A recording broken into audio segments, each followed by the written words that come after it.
اور ہمیں حکومت پورے ملک میں کہیں نظر نہیں آئی۔ اسی کا نتیجہ ہے کہ آج خیبر پختونخوا میں جو الیکشن ہوئے ہیں وہاں پر پی ڈی ایم جماعتوں کو عوام نے شاندار کامیابی عطا کی ہے۔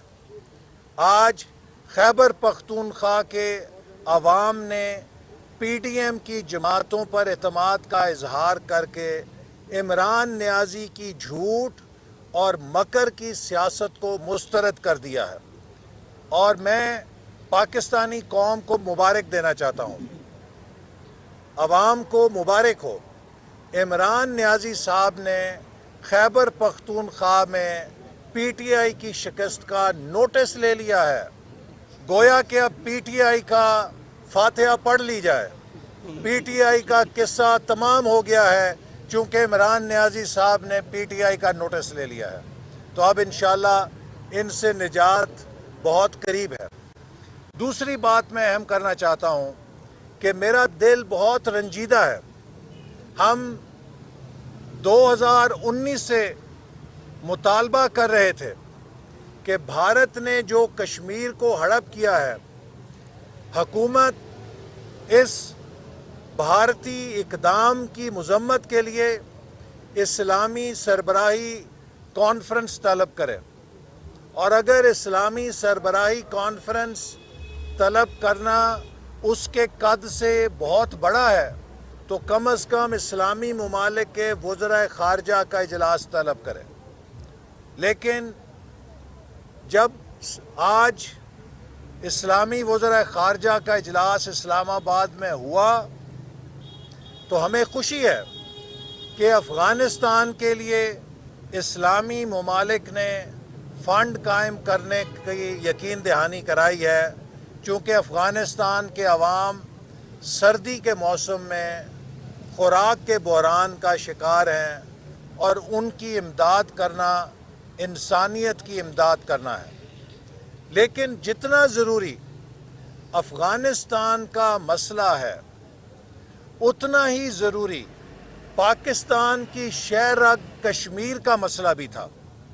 مجھے افسوس سے کہنا پڑتا ہے کہ یہ حکومت اسلامی وزرائے خارجہ کے اجلاس سے کشمیر کی حمایت میں قرارداد منظور کرانے میں ناکام ہو گئی ہے۔ یہ ایک بہت بڑا دھچکا ہے کہ اسلام آباد میں اسلامی وزرائے خارجہ کا اجلاس ہو اور اس میں کشمیر کے عوام کے ساتھ یکجہتی اور بھارتی سیکیورٹی فورسز کے مظالم کی مذمت منظور نہ کرائی گئی ہو۔ بعض مبصرین تو یہ کہہ رہے ہیں کہ حکومت نے اس اجلاس سے پہلے یقین دہانی کرائی تھی کہ وہ اس اجلاس میں کشمیر کا مسئلہ نہیں اٹھائے گی۔ میں یہ بات تسلیم کرنا مشکل سمجھتا ہوں، لیکن اگر ایسا ہوا ہے تو یہ کشمیر کے ساتھ غداری ہے، اور اگر ایسا نہیں ہوا تو پھر حکومت اس بات کا جواب دے کہ اس نے اسلامی وزرائے خارجہ کے اجلاس میں کشمیر کا مسئلہ کیوں نہیں مؤثر طور پہ پیش کیا، اور اس اجلاس سے کشمیر میں ہونے والے بھارتی مظالم کی مذمت کیوں نہیں کروا سکی۔ یہ اس بات کا ثبوت ہے کہ یہ حکومت سفارت کاری میں ناکام ہو چکی ہے۔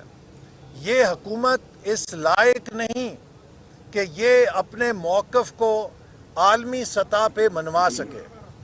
یہ وزیر اعظم صرف تقریریں کر سکتا ہے۔ میں نے پہلے بھی کہا ہے کہ عمران نیازی نیٹو کمانڈر ہیں، نو ایکشن ٹاک اونلی۔ ان سے آپ جتنی مرضی تقریریں کروا لیں، جتنی مرضی باتیں کروا لیں، لیکن جہاں عمل کا معاملہ ہے، ایکشن کا معاملہ ہے، 0/0 کارکردگی ہے۔ چونکہ انہوں نے ساری زندگی چندہ مانگا ہے، چندہ مانگنے کے یہ اسپیشلسٹ ہیں، تو پاکستان کو بھی آج انہوں نے چندہ مانگنے پہ لگا دیا ہے۔ اور میرا یہ مطالبہ ہے کہ اقوام متحدہ کے سیکرٹری جنرل سے کہ جو انسانی ہمدردی کے پروگرام ہیں ان کے لیے چندہ اکٹھا کرنے کے لیے عمران نیازی صاحب کو اپنا خصوصی معاون مقرر کر لیں تاکہ ہماری جان چھوٹے. ہمیں پاکستان میں حکمران چاہیے، چندہ اکٹھے کرنے والا اور تقریریں کرنے والا بندہ نہیں چاہیے.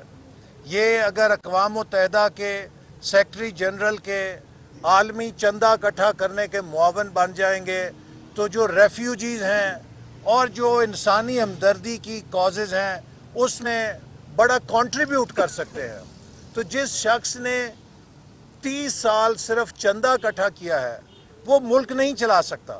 اور آج پاکستان کی انہوں نے معیشت کی اینٹ سے اینٹ بجا دی ہے، پاکستان کی معیشت تباہ کر دی ہے، پاکستان کی سفارت تباہ کر دی ہے، پاکستان کی سیاست کو زہریلا کر کے تباہ کر دیا ہے، اور پاکستان کی معاشرت غربت، بے روزگاری اور پور گورننس سے تباہ و برباد کر دی ہے. آج ہمارا معاشرہ بکھر رہا ہے.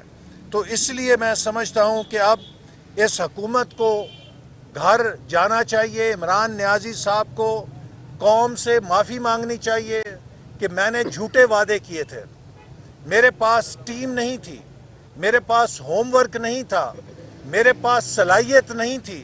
میں نے صرف وزیر اعظم بننا تھا، وزیر اعظم کا ٹائٹل لینا تھا. اس کے لیے آپ کے ساتھ دھوکہ کیا اور میں نے آپ کو خواب بیچے، میں نے آپ کو جھوٹ بتایا کہ میرے پاس بہترین ٹیم ہے. دراصل عمران نیازی کے پاس سارے کھوٹے سکے تھے، اور آج خیبر پختونخوا کے عوام نے ان کھوٹے سکوں کی حقیقت بتا دی ہے. وہ کیا ہے؟ میں آخر میں ایک شاعر کی زبانی کہوں گا کہ سنہرے خواب دکھانے میں خوب ماہر ہے، وہ بیوقوف بنانے میں خوب ماہر ہے. وطن چلانا اس آدمی کی بس کی بات نہیں، وہ تو صرف الزام تراشیوں میں خوب ماہر ہے. بہت شکریہ.